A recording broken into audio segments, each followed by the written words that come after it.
কাঁচা আমের বার্মিজ আচার একবার বানিয়ে খেলে বারবার বানিয়ে খাবেন, এতটাই মজাদার।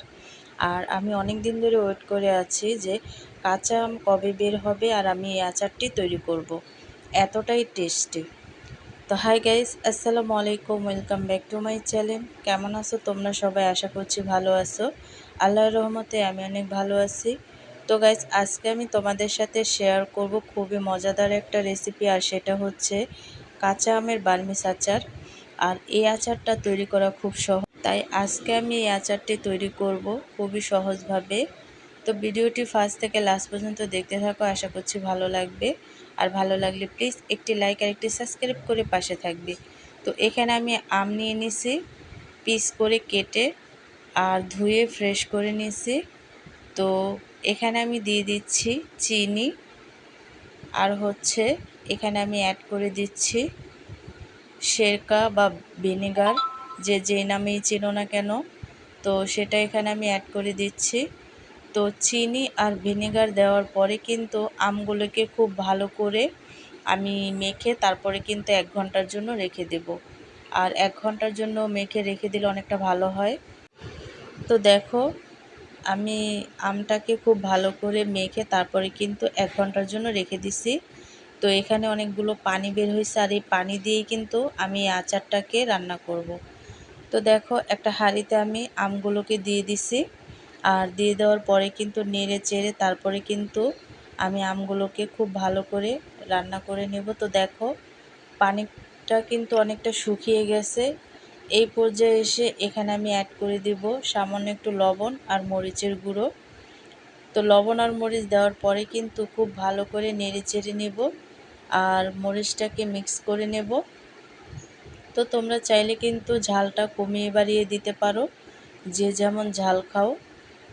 ঝালটা একটু বেশি দিলেও ভালো হয়, কম দিলেও ভালো হয়। তো দেখো, আমি কিন্তু নেড়ে চেড়ে আমগুলোকে এই মরিচ আর লবণের সাথে মিক্স করে নিচ্ছি। তো এভাবে করে কিন্তু আমটাকে আমি একেবারেই শুকনো শুকনো করে রান্না করে নেব। তো দেখো, খুব ভালো করে কিন্তু নেড়ে চেড়ে তারপরে মরিচটাকে আমি মিক্স করে নিছি। তারপরে কিন্তু এখানে আমি একটা মিশ্রণ তৈরি করে নেব এই আচারের জন্য। এখানে আমি শুকনো মরিচ ভেজে নিছি, আর হচ্ছে পাঁচফোড়ন। আর পাঁচফোড়নটাকে তো সবাই চেনো। তো হালকা করে তারপরে কিন্তু আমি ভেজে নেব।